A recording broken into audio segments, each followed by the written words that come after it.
A big part of being a witch is spellcasting and magic.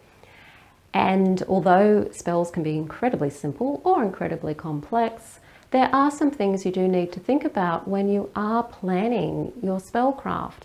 And if you're somebody who is totally new to magic and you don't know anything about spellcasting, or you're looking at maybe employing a spellcaster to do some spellcasting for you, then you also need to know these things, because there are some things that magic just can't do, and we need to be realistic about it. So I'm going to cover the spellcaster checklist in this video. And this is a checklist you can download from my website free. The link to it is in the description field below this video. But before we go into going through the spellcaster checklist, hi, I'm Sandra from mysterywitchschool.com. If you're new to the channel and you want to learn more about Wicca and witchcraft, hit the subscribe button and the notification bell so that you don't miss any videos. So if you haven't already, download your spellcaster checklist, and you can have it there with you as you go through the video, or to go through after you've watched the video. The reason why I came up with this checklist is because magic is not just a case of, oh, I want something, or I want to be something, and then you just cast a spell and you do it. Now, of course, you can do that and magic can still work.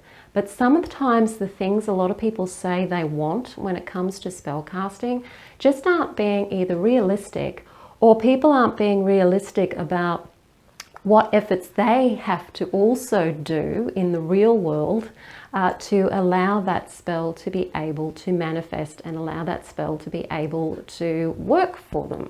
There's a few things you've got to think about first. I have people who have emailed me wanting spells to help them win the lotto, to become wealthy and have wonderful love life, and all of these really big goals. And I just shake my head, because people think that you can do a spell and bang, you're going to be a millionaire. And it just doesn't work that way. Occasionally it does. Occasionally it does. And you've probably heard about cases either with law of attraction or with magic where people have done a spell and bang, they have won a substantial amount of money in the lotto. It's very rare, incredibly rare. Winning the lotto was rare. It's something you've got to think about. Magic isn't like it is in the movies. It doesn't work the same way. There has to be, all your ducks need to be lined up in a row. The magic can help you line those ducks up. But you also have to take action on being realistic about the possibility of how those ducks are going to line up in a row for you where you are at the moment.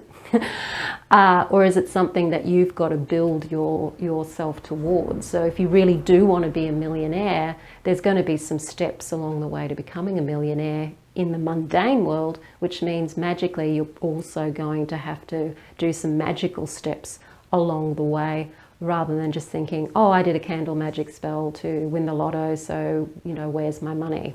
So let's go through the spellcaster checklist. The first thing that you need to think about is what your aim is with your magic. What is it you're wanting to do? What are you wanting to get from your magic? What do you want to manifest? Have a think about it. Exactly, what is it? You need to be specific about what you want and break it down. You need to know what your real reason for wanting it is as well. Do you really want it for your reasons, or are you wanting it because you think you should want it, or somebody's told you you should want it? Because if you're not emotionally there with your desire, it's probably not going to manifest in the way that you want it to, or it may not manifest at all. So you really need to be knowing what it is that you want and trying to be authentic with your reason. And then how do you expect to feel once you have that? It's important to know what you're going to feel once you have what it is that you want. Are you expecting to feel fulfilled? Are you expecting to feel relief? What are you wanting to feel? What is this thing going to do to help you feel? Because a lot of the reason why we do magic in the first place is because we're trying to change the way we feel. We think that having a romantic relationship is going to make us feel more whole and complete. We think that having more money is going to make us feel more secure.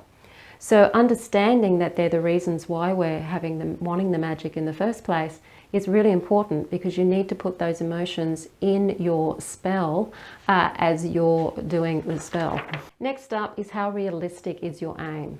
You're doing a spell to win 50 million in the lotto, which is the jackpot. You've got thousands and thousands and thousands of other people also putting it out there to win that 50 million.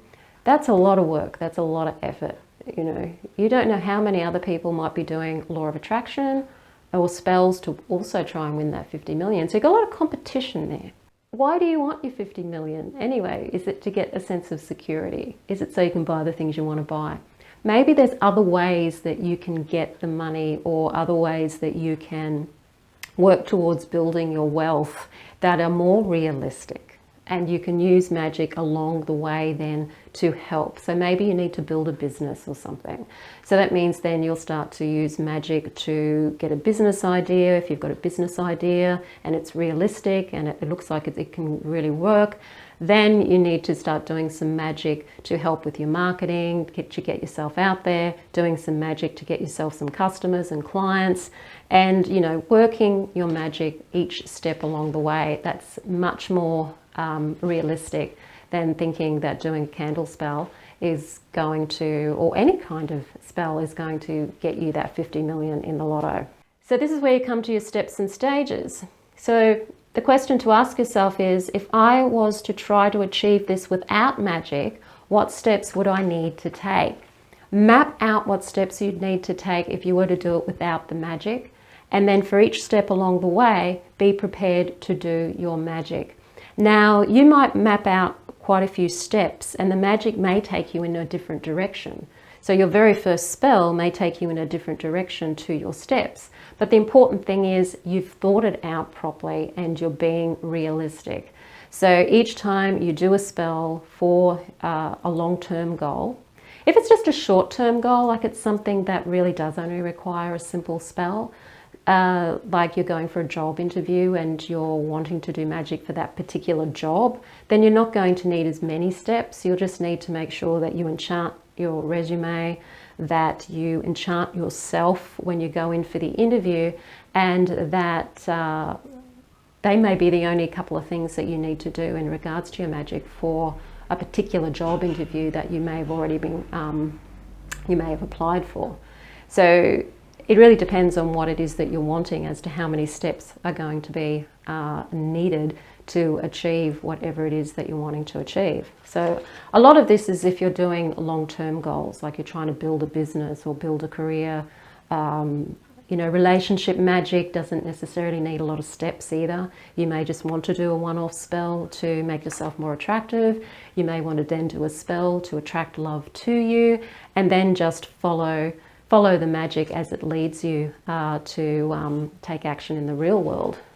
But other types of magic, like building wealth, then you are going to have to do a number of steps along the way. What are your expectations? What would a good result look like for you? Because you need to have an understanding of, well, how am I going to look when I achieve this? How am I going to feel, and what am I going to be doing? So that when you're doing the visualization for the intention part of your spell, you can visualize yourself doing whatever it is that you're doing and feeling the way that you think you're going to feel. What obstacles might be in the way? Are there any inner or outer obstacles that might be in the way of this? And then how can you remove those obstacles? So you may need to do some banishings in your plan for your spell work as well, because there might be other obstacles in the way. You may need to have a look at some of your inner obstacles to achieving something. If you're trying to set off on a business, for example, and you've got a lot of self-doubt about your abilities, then you're going to need to do some inner work on yourself, because you're going to block yourself from achieving your goal, and you're going to block the magic by not taking action due to maybe shame or self-doubt. Then when it comes to the actual spell itself, then you need to think about what supplies you're going to need. If you're going to do candle magic, you'll need a candle. You'll need to understand maybe the color correspondences. So if you're doing money magic, a green candle. You may also want to add some herbs. That's up to you. You don't have to. You could just have a green candle. Have your spell written down. You can put it into a little rhyme and do that. Is that all you're going to need? What phase of the moon are you going to do it in? Are you going to do it in a waxing moon or a waning moon? Do you want something to grow and build? So that'd be waxing moon. Or you're trying to maybe release something or banish something, or to maybe make something smaller for a waning moon. What time of the day do you think might be best for magic? Now this isn't, you don't have to get this specific, but some people like to. So you could look at the time of the day. If you work with the astrological times of the day, you might want to do a spell that's in the hour of the sun. If you're into earth magic, you may want to do your spell in the morning to get that nice energy of growth happening. And what day of the week? If you're following the days of the week, if you're doing prosperity magic, you might want to do that on a Thursday, for example. And then how are you going to raise the energy? Are you going to say your little spell rhyme over and over again like a chant? Are you going to maybe dance to raise the energy? Maybe use an instrument or something to raise the energy? Or are you going to just build the energy through you focusing on the outcome of your spell? And then at the end, the last thing to think about is, once the spell has been cast, what physical action am I going to take in the world to help this manifest? So take inspired action. You may do the spell and then you may be inspired to make a phone call, or you may be inspired to go online and something jumps out at you on YouTube or something, which can set you off into another direction where the magic can fill. You might meet somebody. You might be inspired to go out and be social. There's all these ways that magic will start working. It's not going to be miraculous. It's going to be probably quite mundane and everyday when the magic works, because that is how magic works. It's not all sparkles and fireworks like it is in the movies. It's very, very mundane and often quite boring the way that it works. So this does seem like a lot to think about, and it is a lot to think about if you're doing, particularly if you're doing a spell that is more of a long-term spell. As I said at the beginning, if it's just to attract love into your life, then you may just want to do a one-off spell. If it is something where you're building something like a career or a business, then yes, you're going to have to do a lot of spell work along the way to help you each step of the way. So being a witch is not an easy thing. It takes time, it takes study, and it takes planning. It's not like it is on the movies. It really isn't. There's a lot that is involved in the whole spell casting process. So have a think about that. If you are learning magic yourself, or simply if you are looking to get other people to do magic for you, really have a look at this checklist and ask yourself some of these questions, because you could end up spending a lot of money on something. So make sure that you know what you're doing first before you start employing other people to do the work for you. As I said at the beginning, download this from my website. The link is in the description field below this video. If you like the video, hit the like button, share it with your friends. Don't forget to subscribe, and I'll see you on the next video. Blessed be.